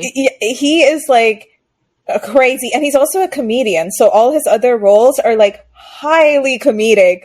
So this role was Homeboy lost a bet. Homeboy owed money on his taxes. Exactly. He put himself in the cuck chair for this role. He did, because he is like, there is no Western equivalent, but if you want to take like Will Ferrell meets Adam Sandler in terms of slapstick with his comedy as well, where he can go, but then like Tom Cruise in the crazy action stunts, and I do my own stunts, and I'm known for doing my own stunts. Guy. Yes. So what the cuck happened? Also, side note, he was a Canadian citizen for a time. He had honorary Canadian citizenship, and then he recently had to give it back because fascism demanded him to. Fun fact. Sorry to bring it down again, but yes, he cuck chaired himself for this movie. I do think, like, at the time, he had a fan base around his action stuff and his comedy stuff, so it was just like a nice cheeky surprise for people who were fans of him, because he was not a romantic actor. Like, pretty much every other movie that you watch of his, he is like a super hot, like, daredevil, like doing stunts, like fucking bitches, like ripping off bottle caps with his teeth. So for him to cuck himself in this had to be some kind of like, he definitely owed money on his taxes. Like, something was definitely going on. Or someone told him to diversify his like CV or something, and he was like, "Oh, easy, I'm in like 10% of this movie, not even bet." This might be the only dude, movie where I've seen him do this. Dude, you need to develop some range. I want you to play a movie where the only boob you've ever touched is your adopted sister's. Well, she's not his sister. You've only done hand stuff with the girl your parents took in after Bucky Barnes murdered her family. Oh my god. That's my canon now. Bucky Barnes murder caused that car crash. Doesn't he like jump on her on the bed, put her hand behind her back, and like dry hump her at one point while calling her fat? Am I putting several scenes together, or is he jumps out of her closet and does that? That's the jumps out of her. My case is resting. Didn't Bobby Dale jump out of the closet in Dar? This is a recurring trope. This is a recurring trope. The jumping out of the closet is a recurring trope, and it's never Shah Rukh Khan in a Shah Rukh Khan movie. I'm telling you. I do think Bhavna and I talked about this on Bloody Bras, so I won't belabor it, but it's like the childishness and the sibling-ishness between lovers was like a common trope at the time. So like if you thought they were siblings, that makes sense. Because from a Western perspective, the lines are very blurred in terms of like who's a lover, and like very siblings are dating. Yeah, like are they siblings or are they dating? That's the game you can play throughout this era. Yep. Yeah, I think we've broken him. This is a great fuck with the white man episode. Oh, poor Wes. I know. Since you can't see, he has his head in his hands. Yes. He still can't process his words. I mean, that's sometimes what happens to me when I encounter white media. Like, what the hell is Game of Thrones? Don't ever make me. Don't blame me. I've never watched it. Okay. All right. We'll give you a pass for that one. You know what's funny? I've read them all and I've watched it, and it was the Bollywoodness of it that I was like, okay, white folks. And then I'm like, ooh, what are you guys writing out here? Speaking of siblings or dating. Yes. Speaking of like family hand stuff, what? It all comes back to hand stuff. Speaking of suspending your disbelief for magical like interludes. Sorry, you were saying? Yeah. Have we completely broken you, Wes? No, I'm not completely broken. I have yet to break. I'm just... Yep. It's very, and it's also very, like, even this movie less so than well, actually, no. They were both kind of equal in the, like, this is not consensual. This is not consensual. This is not consensual. I think I read somewhere before logging on today that Akshay Kumar, who played that role, he was not paid. So he was well and truly in the cock chair. He didn't even get paid. Do we know if it's of his own volition or like one of those like no, I just did a favor? They just didn't pay him. Was he caught getting blown by his agent's wife? It had to be. Oh man, I'm gonna no. Seriously, I saw what you were doing with Brenda. You did. I'm fucking your career right up. I am gonna fucking ruin you. You're not even gonna get paid for this shit. Yep. Like, he does get a very special thanks in the like credits. Yeah, I guess he didn't talk to the director for like 10 years after that. Yeah, there's a reason why he doesn't do movies like this. Yeah. And he does other movies where he can... This was not a movie where he met a mistress on. There are many other movies where he's met girlfriends and or mistresses. Yeah, I mean, he's known throughout Bollywood as like a huge playboy, like a huge fuckboy. So this was not... Yeah. With a huge sister boner? I mean, you do have a point. They were raised like siblings, but they knew they weren't siblings. So, like, this does skirt the line. It does always creep me out with those couples who are like, we've known each other since we were kids. Because you just know they're like heterosexual parents. We're like, wow, they're boyfriend and girlfriend. Like when they were like 4. It's the same vibes as that. Like whenever I follow a couple on Instagram that just posted about their marriage and like how they've known each other since they were kids. And I was like, I have to unfollow you. Like that's my bone of contention with weird. Dave. Yeah, that's my bone of contention with Dave Das because I'm like, Paro is like a baby when Dave Das leaves. Like these are two kids that were friends when they were children and they were separated because this is too normal. This is too whatever. Yeah. So like she was a freaking child. And that's the whole basis of the book and the movie. Homeboy's mother is even all like, I always knew that you'd marry him eventually. That's why I took you in the rain after Bucky Barnes murdered your parents. That's true, but they also, do you notice the double standard in how they let him go off and be a fucking slut? Which, you know what? Do you, boo? But like he's literally sending her like the implication is that he's had several girlfriends or enough to be like, oh, that one's done. I've moved on to this one and that one's done. This may be a completely irrelevant question, but did Pooja have a job before she was discovered to become like... She was a lady of leisure, dude. Her job was beach. Her job was falling in the grass without getting stained. Correct. Yeah, her job was being like an ultra chaste Charlotte York from Sex and the City. That's the part that's unrealistic to me because she's an orphan. It's like you have a harder time than the rest of us. So like, especially with the apparent foster family finger bang going on. Oh my god! I told you we were unhinged. Not the foster family finger bang.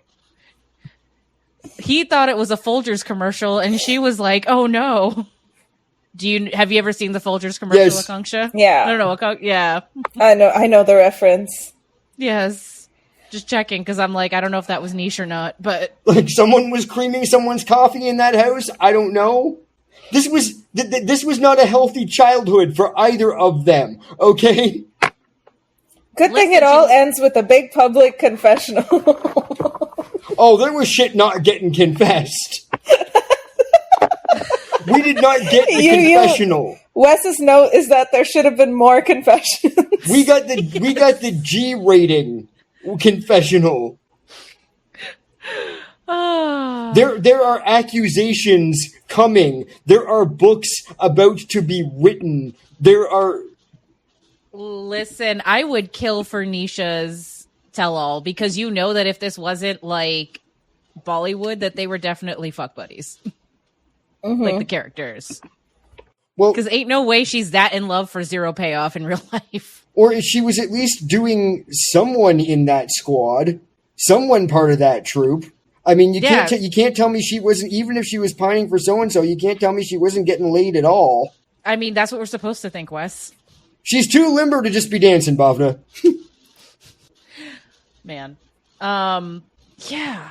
Should we wrap this up before it gets Bollywood length and I lose my mind? Yes. I was going to ask if there were any final thoughts. Sister lover in the cuck chair. Are we agreed on that? I think we're all agreed on who's in the cuck chair for this one. Yeah. Is that a consensus? Yeah. Okay. Yeah. I have no other thoughts other than, and I'm just going to say this because I think it could create a whole new Bollywood market. Can we get some Caucasian edits? Can we get the Cracker Barrel edited these things? Can you bring them down to, like, I don't know. Okay, I don't want to go crazy. Can you bring them down to a nice 220? No. And not even cut out the songs. Not even cut out the songs. No. Just like No. 2 hours, 20 minutes. No. What would you cut? Yeah, what would you cut? I don't know, but there have to be things. I'm just like, what would you cut? Things. All answers are racist. There has to be. I swear to God, I will make a fucking cut. I will make the fucking Cracker Barrel cut. Okay. We would love to see it. Yes, Wes, we will not dumb ourselves down for you. There has to there has to be a way to at least make this thing 10 minutes. There has to be a way to make Duplicate at least 10 minutes shorter. Oh, Duplicate for sure. Sure. Yeah. Duplicate is too fucking long for what it is. Duplicate is too fucking long for that plot. I'm sorry. That movie is so long, I don't even know what the goddamn plot is. I legitimately forgot how many red herrings there were in that absolute final scene of the movie, like where they're having the standoff between the like switching of Bablu and Manu, and then the that gun, is something and written then by masturbating children on cocaine. You know, it is a Mahesh Bhatt movie. Like I don't. But then you have like the mom playing Guess Who with her sons, and then you have the gun, and then you have like. And the trunk full of vegetables and the was it radish? No, it was just a whole bunch of vegetables. I don't know, but I'm pretty sure I saw Dave Coulier walk in with a stuffed beaver at one point and tell me to cut it out. There may have been Olsen twins at one point. No. Vegetable crates falling over that's just Bollywood. That just has to be there. Yeah. Because what else are vegetable crates made for other than to be flipped? Okay, you know what? I'll even accept not making it shorter. But at some point in this movie, just digitally place in a cameo, not even a speaking cameo, just a cameo from Candace Cameron Bure. Okay, just, why the bigot of the cast? For no reason. Why for the no bigot reason. of the cast? Like literally for the no cast. reason. For no reason. You could. She does not have great genes. I reject this. No white people in Duplicate. We're gay. I'm rejecting this. As many Japanese people, you're welcome aboard. But white people? Are there not white people when they go off to the Sound of Music in that? Yeah, but they're just background. Yeah, bro. in the background. Okay, well you can put Candace Cameron Bure in there. Why do you want a bigot in this movie so bad? I don't know. You could have said Stephanie, or you could have said the Olsen twins. Okay, fine. Drag Bob Saget's corpse out of the ground. Take some digital CGI pictures, AI him in. Oh my god. Why? Why do you want this crossover? Watch that movie. Why not? Okay, fair. Can it possibly make it any weirder? I say no. Yeah, I guess. I mean, we already went there with everything else in that movie. There's already a kitchen sink, I think. Yeah. Everything in the kitchen sink. Yep. And Bob Saget's corpse, apparently. Yeah, exactly. Apparently. And then we have to involve some, like, CGI hologram bullshit. Exactly. Or you could just have Manu carry it around, like, dressed like Uncle Jesse, and have it be a cardboard cutout. Manu could just say, have mercy once. Manu doesn't have mercy. Have you seen the way he constantly tries to sexually assault every woman in his vicinity? Yes, I did. It was still somehow less disturbing to me than the brother lover. I mean, or sister lover, actually or whatever. true. Yeah, he just didn't fit that role to me as a kid. I was just like, one of these things is not like the other, and it was Akshay Kumar. Yep. Yeah, Like, you should show Wes some Akshay Kumar thumbs up ads from the 90s. Oh, I will, and I will show him some Killardi videos. Oh, I also noticed one other thing, and I don't know if this means anything or not. Mm-hmm. From the two movies we watched, and you even made a note of it to me at one point during Duplicate, of that the product placement seemed to have it like a rock hard thing for Pepsi. Yep. But during the Centerville romance vacation between the incest twins, Mm-hmm. I happened to notice that when he's doing the fishing, Yeah. I swear to God, there is a half-drunk bottle of 2-liter bottle of Coke sitting on a table by the lake. Listen, no one pays attention to this. This is like it's just like the Starbucks cup in Game of Thrones. If they're going to do product placement, they know how to do product placement. They will shove it so far in your face. Like in the second movie with the Pepsi machine and like all the Pepsi products, and then like all the other products that were part of Pepsi. I think there was like a Pizza Hut thing at one point or something that they had. Like, so the Coke bottle, they're in Switzerland. Do they ever do Western remakes? Because now I really want to see the Bollywood remake of Mac and Me.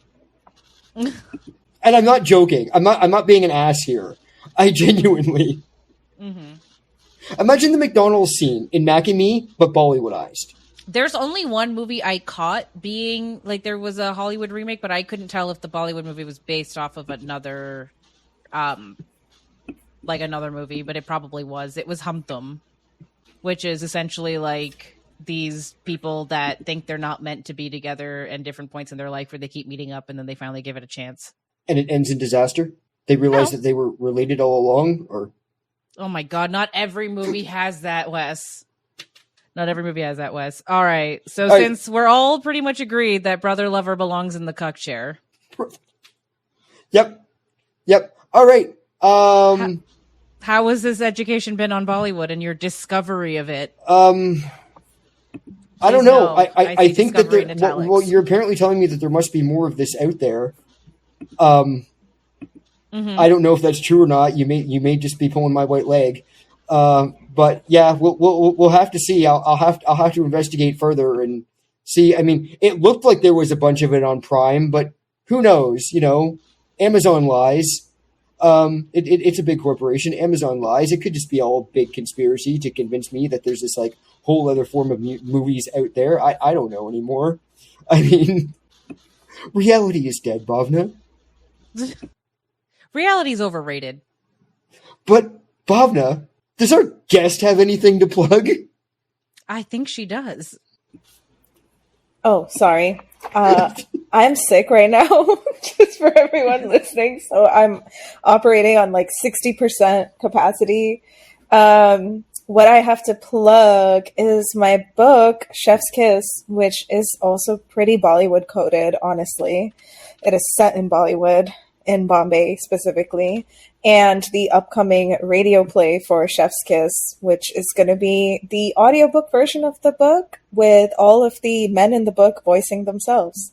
I mean, that's queen status right there. Yeah, I have no idea how this happened, but we're here. It's happening. It's like you're Maya. You just had the vibes for it, and look at how far it's taking you. Exactly. I just put Maya in the universe, and now look at us.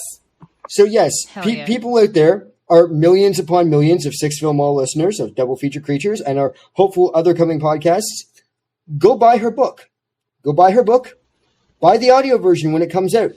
Go do that. The links will be in our notes.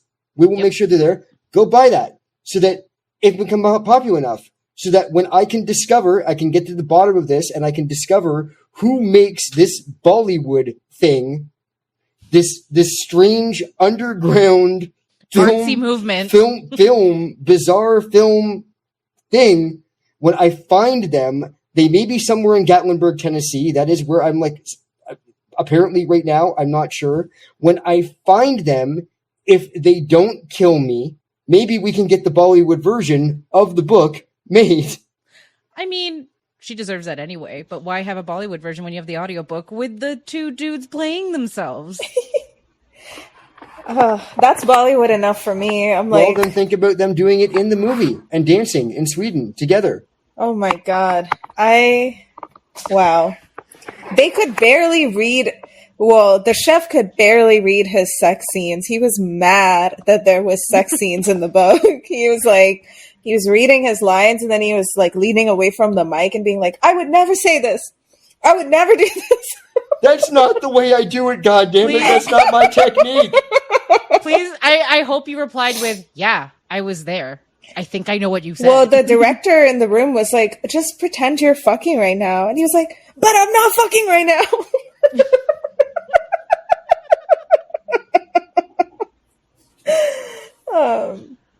Yeah. That's so please go for that and many, many more moments like that. Please go listen to the audiobook and please get the book. I can confirm it is as good as we're saying. Bhavna, where can they find us? They can find us as at the Sixville Mall Theater across most platforms except for the ones that I forgot, but they will be linked in our show notes. And if you'd like to suggest any double features, you have any comments, questions, concerns, conspiracy theories, please, I was joking on that last one. You can email us at doublefeaturecreaturespod@gmail.com. No, seriously, conspiracies. If any of you know who makes Bollywood, please comment on this episode and tell me, where can I find the makers of Bollywood? I need to see more of this. I think you should tweet my brain lesions are growing. Yes.